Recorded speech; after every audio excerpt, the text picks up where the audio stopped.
जय माता दी बच्चों। आप देख रहे हैं master education with Archana channel, जहां आपको यूजी पीजी का सिलेबस पढ़ने को मिलेगा और भी बहुत सारी जानकारियां आपको मिलेंगी। आज के वीडियो में मैं आपको बीए फर्स्ट सेमेस्टर एजुकेशन की 8th यूनिट पढ़ाऊंगी। 8th यूनिट में बहुत सारे टॉपिक हैं जिन्हें मैं अलग अलग पार्ट में आपको शेयर करूंगी। इसमें कुछ पॉइंट हैं जैसे शिक्षा मंत्रालय या एमएचआरडी क्या है, यूनेस्को, एनसीईआरटी, एससीईआरटी, डाइट क्या है, एनआईओएस क्या है, नीपा क्या है, एनसीटी क्या है, यूजीसी क्या है।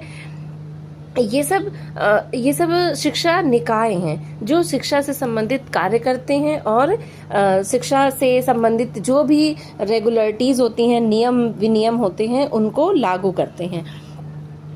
इसमें पहला है शिक्षा मंत्रालय, यानी एजुकेशन मिनिस्ट्री क्या है। कोई भी चीज अगर पूरे देश में किसी राज्य में अगर कोई चीज स्टार्ट की जाती है एजुकेशन से रिलेटेड, तो वो शिक्षा मंत्रालय के अधीन ही की जाती है। हर एक चीज का मंत्रालय होता है, वैसे ही शिक्षा का भी एक मंत्रालय है, जिसे पहले मानव संसाधन विकास मंत्रालय के नाम से स्थापित किया गया था और उसके बाद इसकी स्थापना जो है वो 26 सितंबर 1985 को 26 सितंबर 1986 को एमएचआरडी नाम दिया गया था।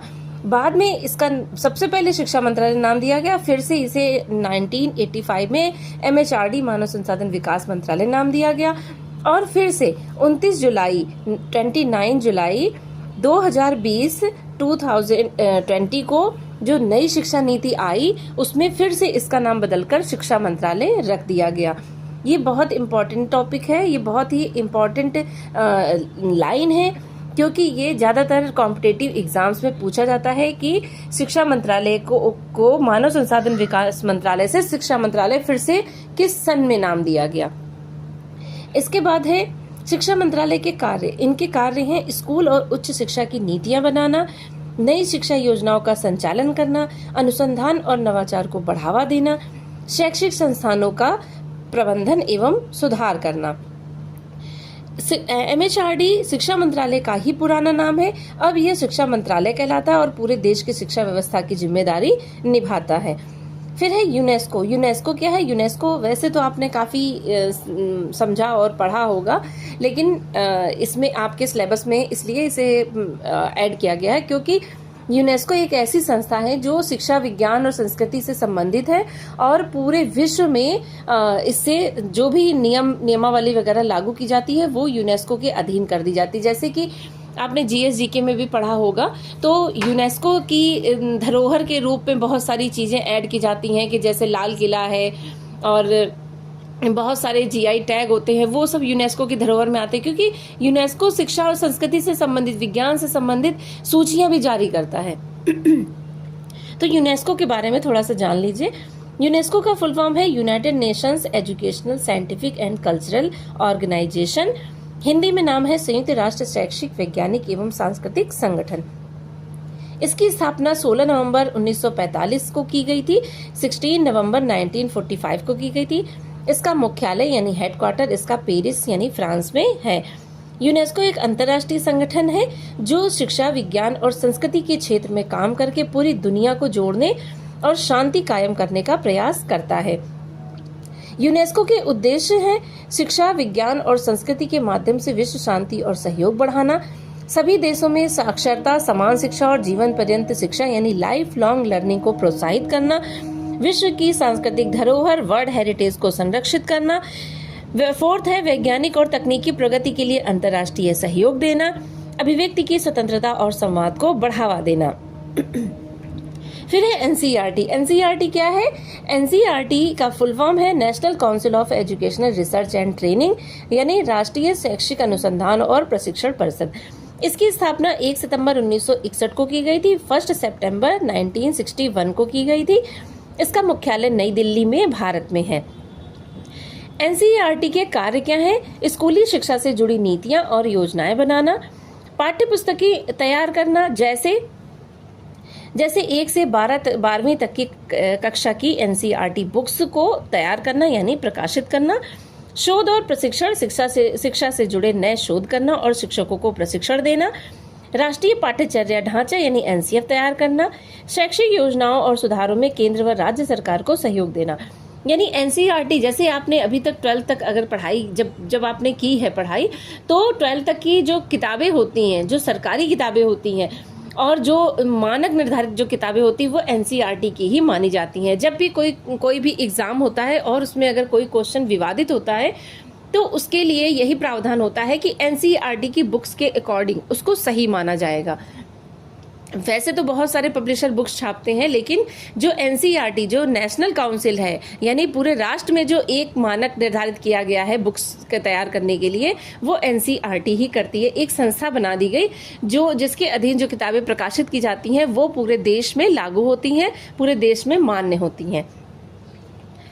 फिर है एससीईआरटी। जैसे एनसीईआरटी होता है पूरे भारत के लिए एक, यानी पूरे राष्ट्र के लिए एक, वैसे ही एससीईआरटी होता है अलग अलग राज्यों के लिए।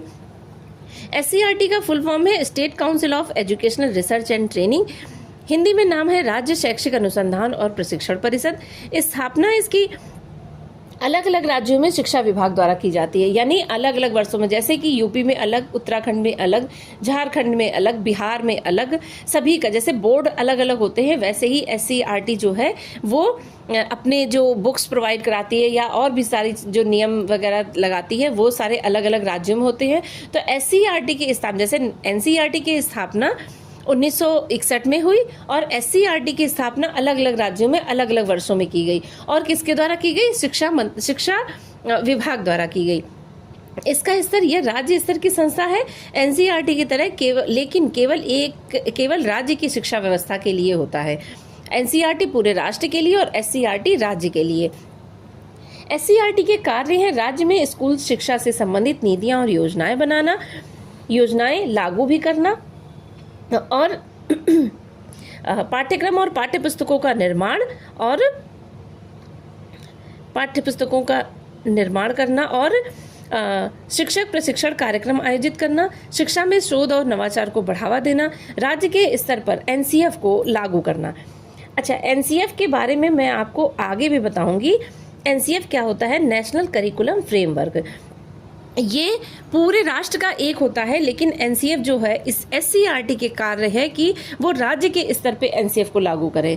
थोड़ी कुछ चीज़ें एनसीएफ की जो हैं वो सारी चीज़ें लागू करनी ही करनी है और राज्य अपनी व्यवस्था के अनुसार उसे अपने राज्य में लागू करे। फिर है इसे राज्य के स्तर पर एनसीएफ को लागू करना। एनसीईआरटी राष्ट्रीय स्तर की संस्था और एससीईआरटी राज्य स्तर की संस्था है जो अपने राज्य के लिए शिक्षा सुधार, किताबें और शिक्षक प्रशिक्षण का रूप तैयार करती है।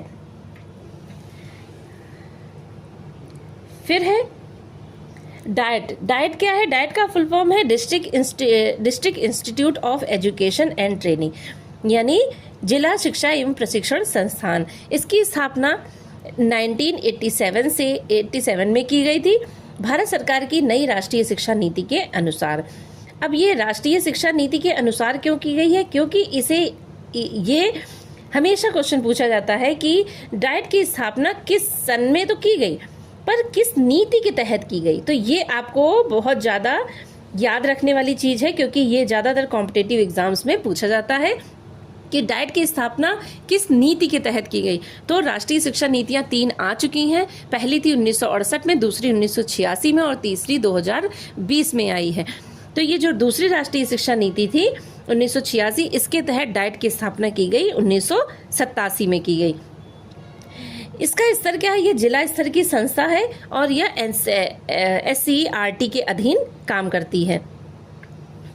फिर है डाइट के उद्देश्य है प्राथमिक और उच्च प्राथमिक विद्यालयों के शिक्षकों का प्रशिक्षण, शिक्षा में अनुसंधान और नवाचार को बढ़ावा, नव नियुक्त यानी नए शिक्षकों का प्रशिक्षण और सेवा में लगे शिक्षकों के लिए रिफ्रेशर कोर्स लागू करना, जिले में शिक्षा की गुणवत्ता सुधारने के लिए शोध, प्रयोग और मॉडल बनाना, बालिका शिक्षा, वयस्क शिक्षा और समावेशी शिक्षा को बढ़ावा देना, एनईपी 2020 के प्रावधानों को जिला स्तर पर लागू करने में मदद करना। यानी डाइट क्या करता है? जैसे अभी आप जब अगर टीचर बनना चाहते हैं और टेट का एग्ज़ाम देंगे तो टेट का जो एग्ज़ाम होता है, टीचर एलिजिबिलिटी टेस्ट होता है, उसका जो प्रमाण पत्र, अगर आपने एग्ज़ाम क्वालिफाई किया तो उसका प्रमाण पत्र मिलता है। उसका प्रमाण पत्र डाइट से ही मिलता है। डाइट क्या है? जिला प्रशिक्षण संस्थान है। अगर आप बीटीसी ट्रेनिंग भी करते हैं या डीएलएड ट्रेनिंग करती हैं तो इन सब का जो सर्टिफिकेट होता है वो डाइट में ही दिया जाता है। डाइट एक संस्थान है जो ये जिला स्तर का होता है और यह SCERT के अधीन काम करता है और यह शिक्षक प्रशिक्षण जो सर्टिफिकेट होता है उसको भी प्रोवाइड कराता है। आशा करती हूँ ये वीडियो आपको अच्छा लगा होगा। अगर वीडियो अच्छा लगे तो please like, share and subscribe जरूर करें और मिलते हैं अगले वीडियो में। अगले वीडियो में मैं यूनिट 8 के बाकी के टॉपिक आपको शेयर करूँगी।